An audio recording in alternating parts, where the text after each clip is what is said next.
Hello friends, welcome to தமிழச்சி சமையல். இன்றைக்கி சமையலில் நம்ம என்ன பார்க்க போகிறோம்னா, ராகி புட்டு எப்படி பண்ணுறதுன்னு பார்க்க போகிறோம். இது ரொம்ப ஹெல்த்தியான ஃபுட்டு. வீக்லி ஒன்ஸ் எடுத்துக்கிட்டிங்கன்னா ரொம்ப நல்லது. Rich iron content. So haemoglobin கம்மியாக இருக்கிறவங்க எடுத்துக்கிட்டிங்கன்னா இன்னும் நல்லாயிருக்கும். வாங்க எப்படி பண்ணுறதுன்னு பார்க்கலாம். ஒரு பேன் வச்சுக்கணும். பேனில் ஒரு கப் ராகி மாவு போட்டிருக்கேன். இது கிட்டத்தட்ட 250 கிராமா. இதை லேசாக வறுத்து எடுத்துக்கலாம். இது வீட்டிலேயே அரைக்கிற மாவாக இருந்தால் நம்ம வறுக்க தேவையில்லை. நான் இது கடையில் வாங்கின மாவுன்றதுனால லேசாக வறுத்து எடுத்துக்கிறேன். லேசாக வறுத்தாச்சு. கொஞ்ச நேரம் ஆறட்டும். ஆறினதுக்கப்புறம் நம்ம பிசைய ஆரம்பிக்கலாம். இப்போ நல்லா ஆறிடுச்சு. இது ஒரு பவுலில் மாற்றி நம்ம தண்ணி ஊற்றி பிசைய ஆரம்பிக்கலாம்.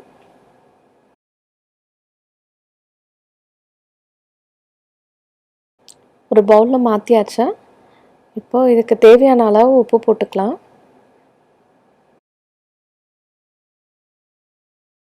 அப்புறம் ஒரு ஸ்பூன் நெய். இது வந்து ஆப்ஷனல் தான். நெய் போட்டோன்னா கொஞ்சம் வாசமாக இருக்கும், அதுக்காக நெய் யூஸ் பண்ணுறேன். உங்களுக்கு தேவைன்னா போடுங்க, வேண்டான்னா விட்டுடலாம். இது ரெண்டுத்தையும் போட்டு நல்லா இப்போது கலந்து வச்சுக்கலாம். ரெண்டுத்தையும் நல்லா மிக்ஸ் பண்ணியாச்சு. நல்லா கலந்தாச்சு. தண்ணி வந்து லேசாக தெளித்து பிசைய ஆரம்பிக்கணும். ஒரேடியாக தண்ணி ஊற்றக்கூடாது. லேசாக தெளித்து பிசையணும்.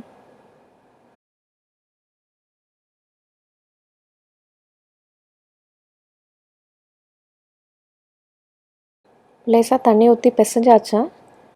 நல்லா உதிரியாக பிசையணும். இது கரெக்டான அளவு தான். நம்ம பிசைஞ்சிருக்கோன்றது எப்படி பார்க்கணுன்னா, மாவை நம்ம கையில் அழுத்தி பார்த்தோன்னா கொழுக்கட்டை மாதிரி நிற்கணும். அது உதிரக்கூடாது. அப்போ நம்ம எல்லா இடத்துலையும் தண்ணி ஊற்றி நல்லா பிசைஞ்சிருக்கோன்னு அர்த்தம். இப்போ தண்ணி ஊற்றி பிசைஞ்சதுனால அங்கங்கே கட்டியாக இருக்க வாய்ப்பு இருக்குது. கட்டியாக இருந்தால் நம்மளுக்கு சாப்பிட பிடிக்காது. அதனால் ஒரு ஜல்லடை வச்சு நம்ம ஜலிச்சு எடுத்துக்கலாம். எந்த கட்டியும் இல்லாமல் நல்லா ஜலிச்சு எடுத்துக்கலாம். நம்ம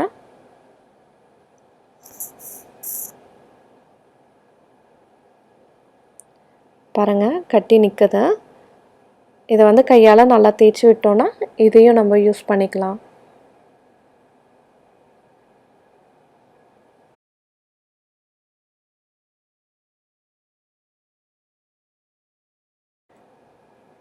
எல்லா மாவும் ஜலிச்சு எடுத்தாச்சு.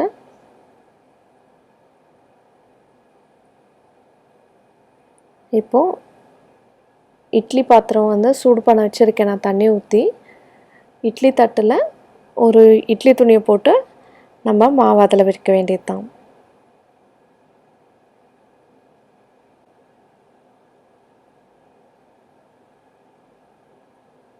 இட்லி குண்டானில் இட்லி தட்டை வச்சிடலாம்.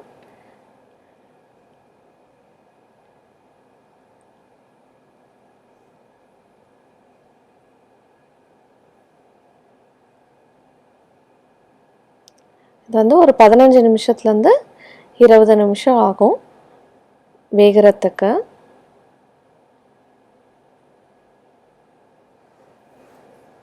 இப்போ இது நல்லா வேகட்டும். இப்போ ஒரு 20 நிமிஷம் ஆயிருக்கு. நம்ம திறந்து பார்க்கலாம். நல்லா சூப்பராக வெந்து வந்திருக்கு. வீடு ஃபுல்லாக வாசமாக இருக்குது.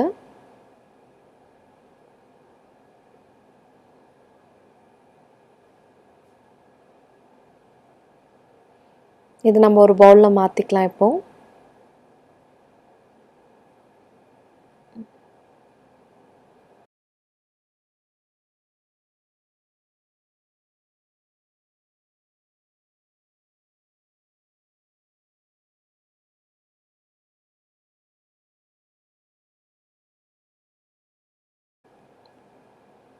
ஒரு பவுலில் மாற்றியாச்செல்லாம். பாருங்கள் அவ்வளோ சூப்பராக வெந்து வந்திருக்குன்றத. இப்போ இதில் தேங்காய் துருவி வச்சுருக்கேன், ஒரு அரை கப்பை. உங்களுக்கு எவ்வளோ தேவையோ நம்ம அளவு போட்டுக்கலாம்.